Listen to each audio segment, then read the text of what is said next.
Tanith Carey, welcome to Shrink Wrap Radio. Hi. Hi. Hi. You're in London, right? Yep, I'm in What's London. what's the weather like there? It's boiling, really hot. Really? My Yeah. goodness. So, do you think that's part of global warming? Would it normally be boiling this time of year there? Yeah, it was last summer. Yeah. Uh-huh. Yeah, I Uh-huh. guess I have to see the long range to see what's actually happening. But yeah, it can get hot here. Yeah, definitely. Yeah. Well, we're going to be discussing your new book, and you've written quite a few books. Feeling Blah, Why Anhedonia Has Left You Joyless, and How to Recapture Life's Highs. But before we get into that, let's start with you giving our audience kind of an overview, a sketch of your training and professional background. Yeah, so I started out as a journalist, and I say that I write about what I need to learn, and I've always been passionately interested in psychology. So as my journalism developed, I wanted to harness ideas that were in the psychology world, which maybe weren't yet in the general, known to the general public, so that they could use that and then to improve their own life. And it's been a wonderful learning experience for me. So originally I started, as I had children, I started writing parenting books, and then very much more deep parenting psychology. So I've written What's My Child Thinking? Practical Child Psychology for Modern Parents with Dr. Anhedonia, and then I did the teen version.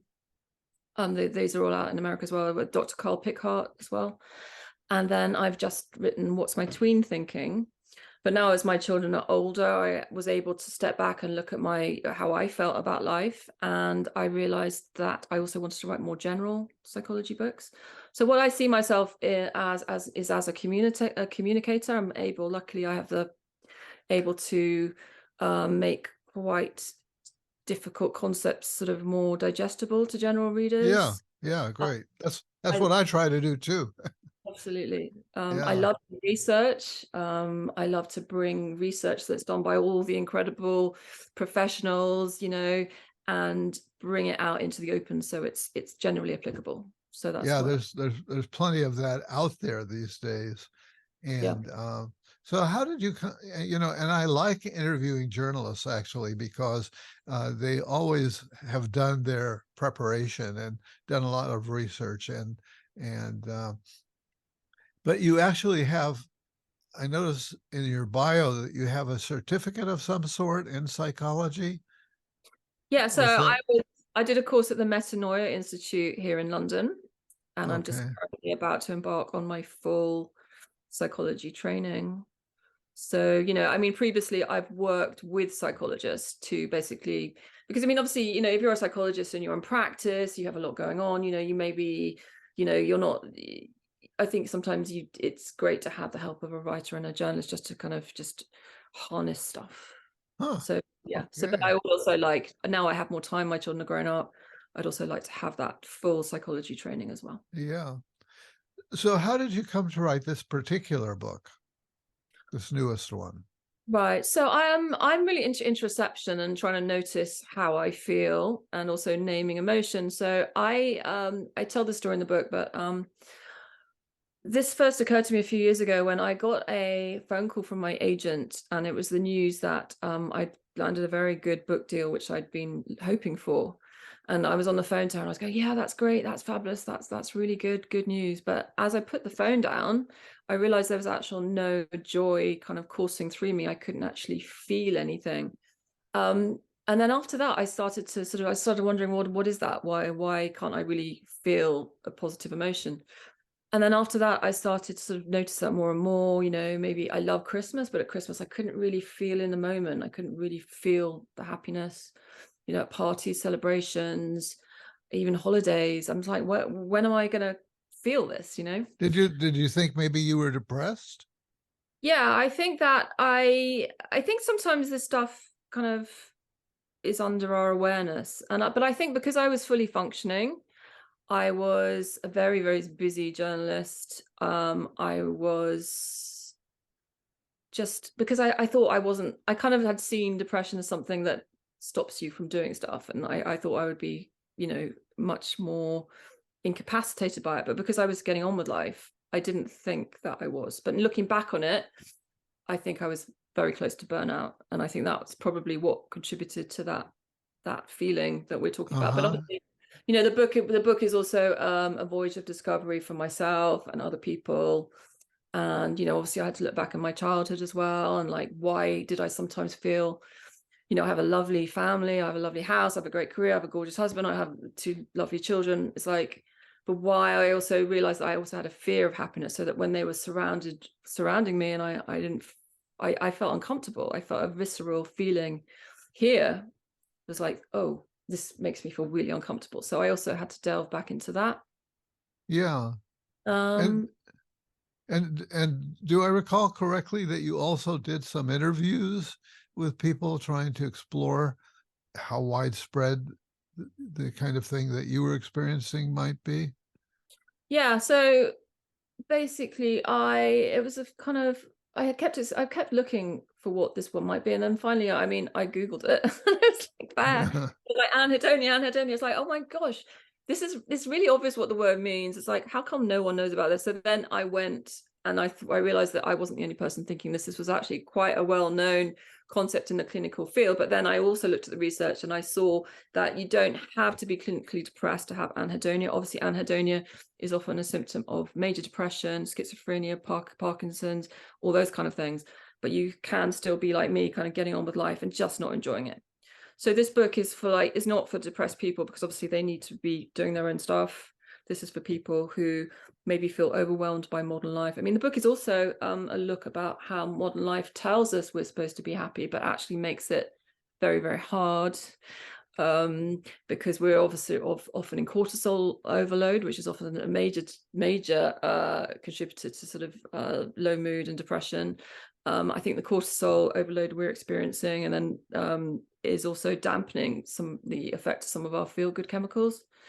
And I think what the book also is to say, well, look, modern life makes happiness harder, but the good news is that we know more of the neuroscience of joy than we've ever known before. So we have fMRI scanners. We can see roughly how emotions start to be used in the brain. So my point here is to kind of understand the science of joy, so that we can then use it to push back against the happiness reducing impact of modern life. Yeah, okay. Uh, Anhedonia is not, doesn't it, it rolls off your tongue better than it does mine.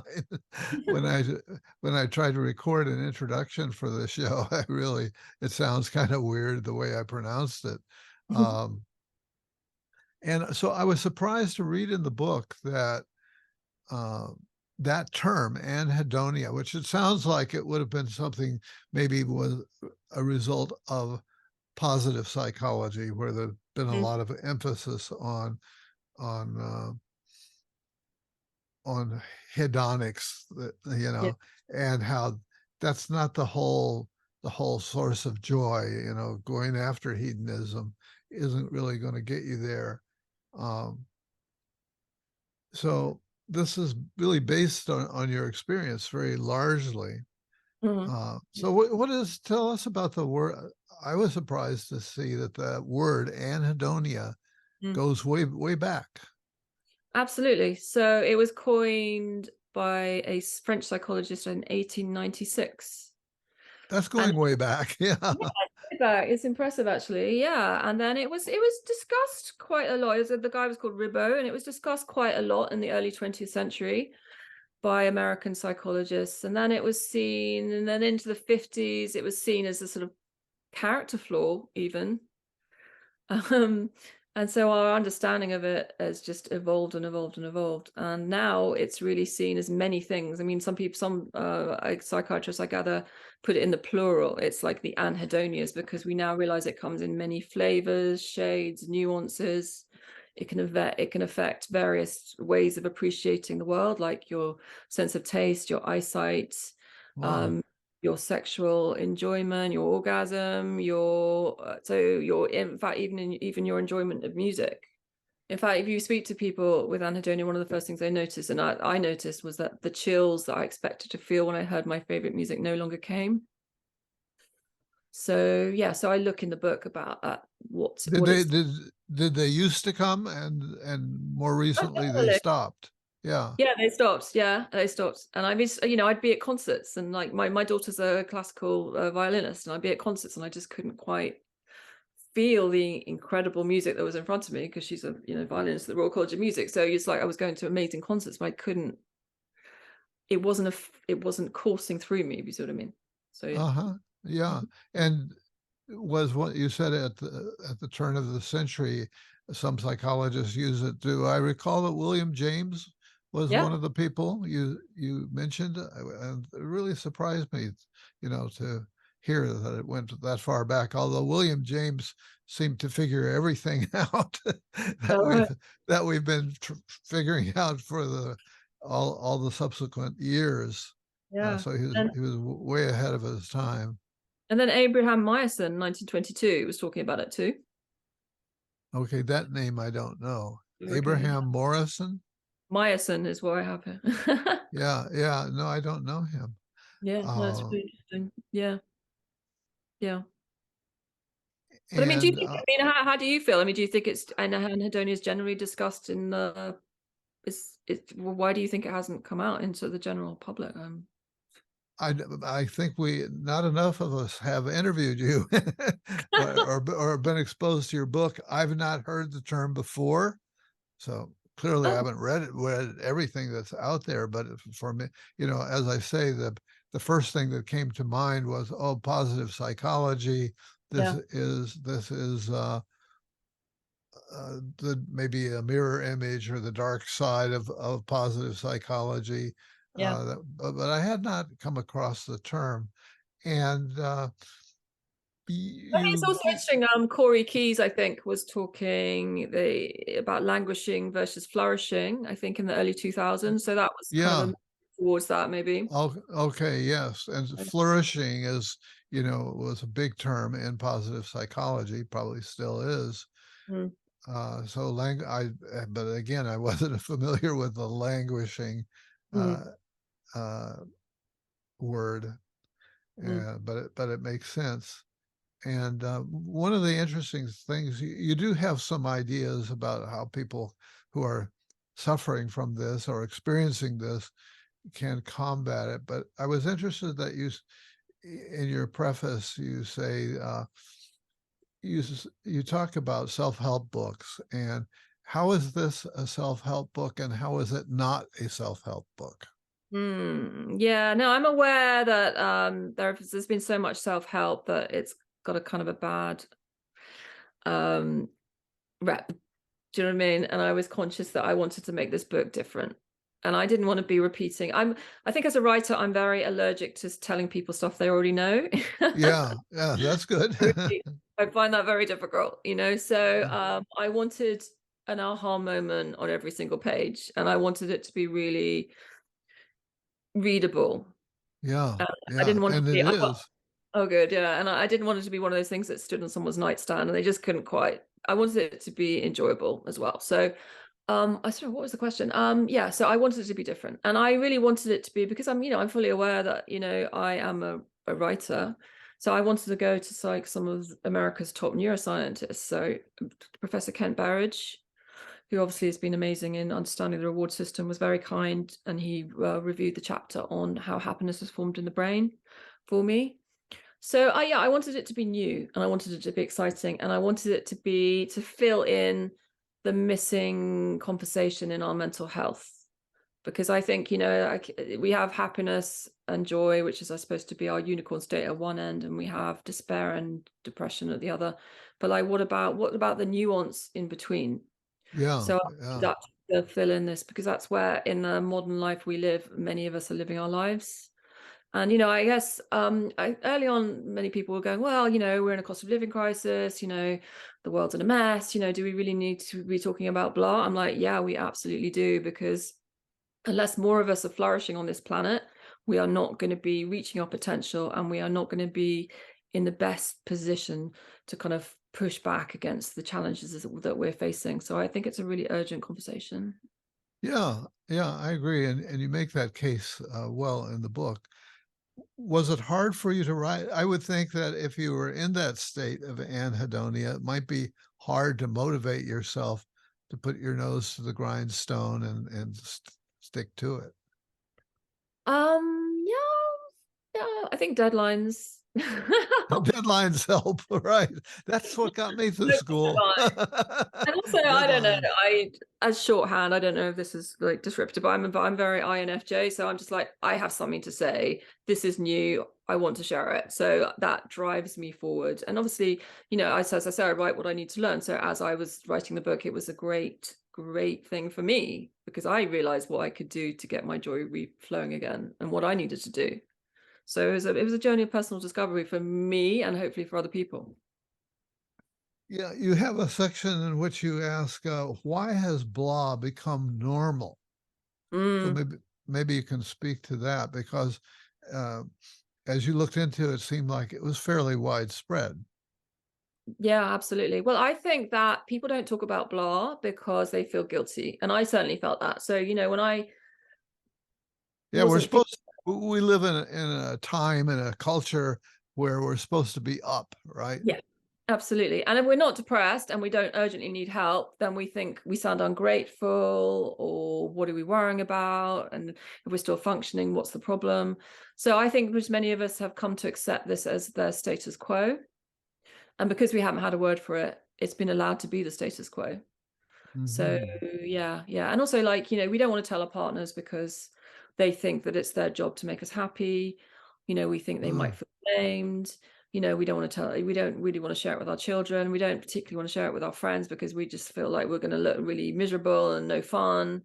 So we have all these conversations running through our head, which is why we don't discuss it. Yeah, yeah, that makes sense to me. Hmm. And at the same time, you say there's a price that we pay for keeping it inside. Say something about that. What is the price that we pay? The price we pay is that I mean, life is short, and if you're living in a state of emotional flatlining, I mean, think about Anhedonia. It's not just that you don't have joyful feelings, you also may not feel, you don't have the full range of your emotion. So you may not feel sort of, sad at appropriate times. You may not be able to cry. You might feel your emotions are blocked. So basically, you're kind of walking through life in a kind of zombie-like state, and I don't Um, think that we should be accepting that as the way things are, really. And also, yeah, sorry, what? I like your phrase emotional flatlining. Yeah, and I think that yeah, I think we deserve better, and we should be optimizing ourselves. Not optimizing, sorry, that sounds a bit whatever, but I think we should like, we're an incredible, like, I think there's a stat I use in the book which I now can't remember because I'm terrible at numbers, but it's like 14 billion to 1 chance that you are actually on this planet right now. And you're not like in it, you're not experiencing it, you're not feeling the full range of joy. This is wrong. You can, with the knowledge of how joy is made in your brain, you can experience this. You can be a more fulfilled, creative person.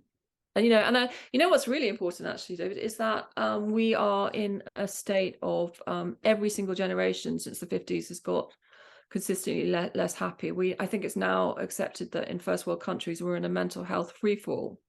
So what's going to happen unless we start to turn this around and understand how our emotions are made in the brain? Where are we heading? And also, like, if our children aren't happy, what example are we setting to them if we are unable to live a joyful life? We have Yeah, to set examples to our kids because our kids are struggling.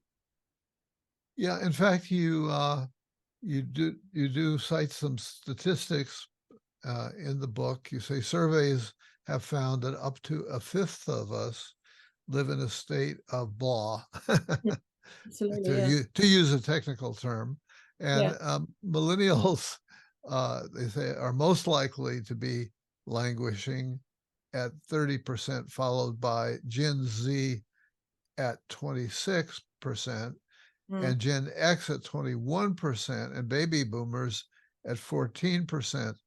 Uh, so why do you think it's distributed in that particular way? Yeah, that's really interesting, actually. That is going to be for my follow-up. Well, I'm going to have to do some more generation-specific interviews to see why. I'm sure there are different reasons for different generations. I mean, it's easy. It's interesting that baby boomers are at 14%, isn't it? That's by far the lowest. Yeah, Gen X. Yeah, yeah. Let me get back to you on that one. I don't know. Oh, okay, we'll have to wait for the next book on that Well, no, one. I'm being glib actually, to be honest, because I mean, like there are hormonal changes, aren't there? Like around the sort of in women, particularly around 40 to 55, which will also explain it. So basically, as estrogen drops, that also has a big knock-on effect on things like dopamine and serotonin. So that would be kicking in there as well. So that's one more thing we have to be aware of. Okay. Yeah. And I mean, also, I guess in the younger generations, it's going to be that we live in such a competitive world and they have to fight so hard. I mean, the things that, our generation maybe took for granted, like, college education, getting an okay job, getting a good job, advancing are no longer guaranteed to us. Right. So I think that explains why we have a lot of like, the great resignation on TikTok where people just go, okay, I'm ticking off all the things I'm supposed to want, but it's still not making me happy. What am I going to do about it? So some people are just opting out completely. So, Uh-huh. yeah, so I think it depends for each generation. There are various different reasons. I mean, there's never one thing for one cause of anhedonia. It's usually multifactorial. So environmental, biological, historical. Uh, Yeah, Right, right. yeah, Uh, definitely. one of the things that you mentioned is long COVID, and Mm, which I've talked to some people who are suffering from long COVID, yeah. and and I think you implicate inflammation. Yeah, yeah. I mean, there's a lot of research now showing the effect of basically inflammation on the brain's reward system. And long COVID, anhedonia is now a recognized symptom of long COVID. So I think this would explain why. And of course, the insidious thing about anhedonia is it reduces your motivation. So in the UK, for example, we've got a lot of people with long COVID who never return to work. But it's possible that that's because it's reduced their motivation and the smooth running of their brain's reward system. So yeah, and I mean any kind of autoimmune disease can also cause inflammation that now appears to affect the brain's reward system. So you've got diabetes, obesity, lupus, MS, all those kind of things can also affect. And yeah, Yeah, yeah, and you also mentioned uh, hormonal and diet shifts. yeah, Uh, absolutely, yeah, yeah. So yeah, in the UK and the US, we have the highest consumption of highly processed foods in the world. And the preservatives and as well as the other factors that are made in that food are also contributing to a reduction in the range of gut microbiota, which basically produces serotonin. So that's one more reason we have to sort of like think about our diets not as something that makes us look a certain way, but actually makes us feel a certain way. Because if we mhm. eat the full range of foods, that's going to supply the microbacteria which are going to produce serotonin. So that's really, really important as well. Has your delving into this affected your diet at all? Yeah, I mean, my diet, Put you on yeah. the spot here. Oh no, I don't mind at all. Yeah, I mean, totally, it made me think about processed foods in a different way. Uh-huh. Yeah, I mean, just not. I mean, obviously, in the moment, processed foods are great, but like, I just noticed. I mean, yeah, I think about them as how it might affect my mood in the long term. Yeah, yeah. Yeah, generally, I eat pretty healthy. Yeah. You're not supposed to say that now, are you? But yeah, I eat stuff that makes me feel good, is what I'm trying to say. Yeah. Okay. Um, and you talk about anhedonia as a warning sign Mm. and a red flag. Talk about that a bit. Yeah. So anhedonia is it's like it's kind of, I think Corey Keyes has referred to this, and he says it's like parking ambulances at the bottom of the cliff. It's like kind of it's a warning sign that actually that you are becoming overloaded, you're becoming less able to cope. You might be functioning, but it could be your cup is close to brimming over, and one more drop can kind of push you into depression. Anhedonia Uh-huh. can be like the purgatory before depression strikes. So therefore, it's not just a kind of, oh yeah, whatever. It's just, I do think we have to take it more seriously. And Okay. and if you're in it, just to try steps to come out of it, so that you can, so that you're more resilient. Really, it's a sign that it's going to be difficult to cope if one more bad thing happens to you, I'd Yeah. say. Yeah. So what are some of the things that you recommend to people as a way to uh, resist anhedonia and to not fall into the anhedonic pit? Yeah. So I mean, I think the worst. The main thing is to know that it's a thing. I mean, like, who knew this was an actual thing with all these reasons that could be addressed? Because it's name it to tame it. You can't fix it unless you know what it is. So just even if no one bought the book and never heard they'll remember Anhedonia, and they'll know that a state of blah, you don't have to be in it, and there are lots of reasons for it. So, and I think the next thing is to have a really good look and work out what your reasons might be, and that there's, as I say, there's many suggestions in the book which might be correct. And then there is an awareness of how joy is made in the brain. And once you, obviously the brain is a highly complex organ, but once you have an idea of how your brain reward system works, I think you feel more able to visualize it and feed it better inputs and have more awareness of what's making you feel better and what's making you feel worse. And to have a recognition of when your cortisol is starting to rise to such a level that you're just not feeling good feelings anymore. Yeah. Because obviously, like, we live with the same brain that we had 100,000 years ago, when our cortisol was supposed to spike when we were being surrounded by a pack of hyenas or chased by a saber-toothed tiger. The human brain was not really designed for like constant inputs and stresses and reminders and worries and anxieties that we have now, the 24-hour news cycle.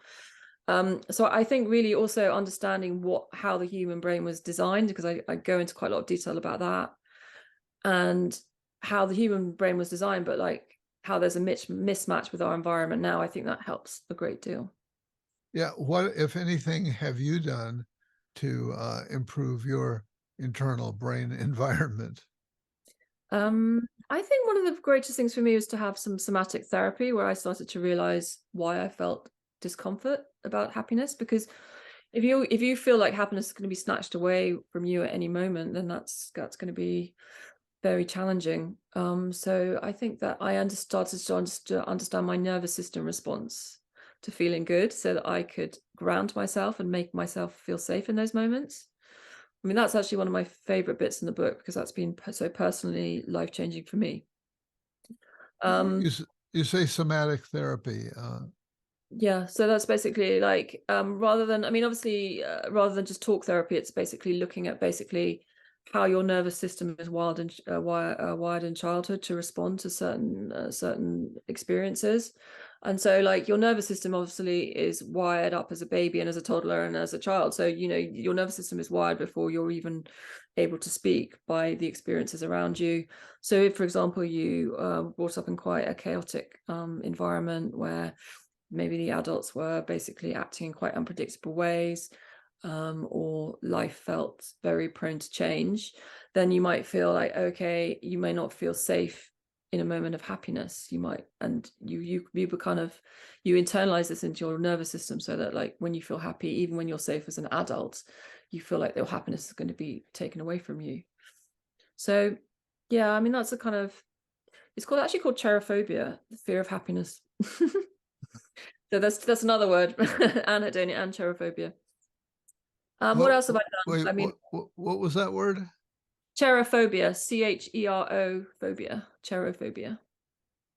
And I think that now I understand how dopamine works better. I try to regulate my dopamine uh, system better. So, I mean, Uh-huh. having realized that dopamine is not the molecule of reward, it's actually the molecule of anticipation. So I always make sure with my husband that we have something to look forward to every week, Uh-huh. Yeah. something in the diary. So it's all those kind of things. It's like understanding what makes you feel good and actually giving yourself the time to do it. I'm a big believer in the concept of spark, which is basically the thing that each person is naturally drawn to and finds easier And you probably might have seen it in childhood. It might be, caring for animals, listening to people, communicating, art, music, all that kind of thing. And then and that's allows you to fall into a state of flow. So, I understand what my sparks are, and I try to do more of them. Okay. So yeah, so Okay. it's so many different things. It's like you can put together your personal recipe. Why should people buy this book? I know that you're hoping that they will. I hope so. Yeah.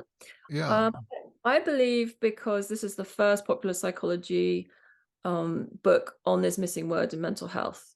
And this brings more nuance to our mental health conversation, which I think is lacking at the moment. Uh-huh. And I think this book will show many people, and this is what I'm hearing from the readers, that there is another way and that they don't have to feel just grey. The world doesn't have to look like it's in muted shades of grey. It can be colourful and vibrant, and you can feel more present in it. And I want more people to flourish. I want people to buy this book because I think they will flourish after it.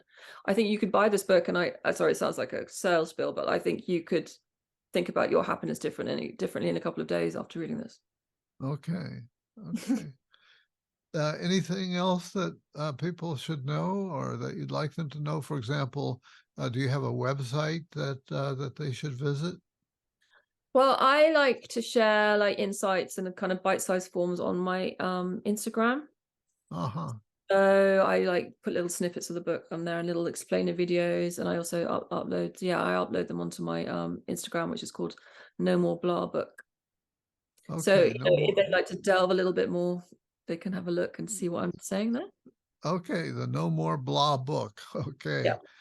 Well, Tanith Carey, I want to thank you for being my guest today on Shrink Rap Radio.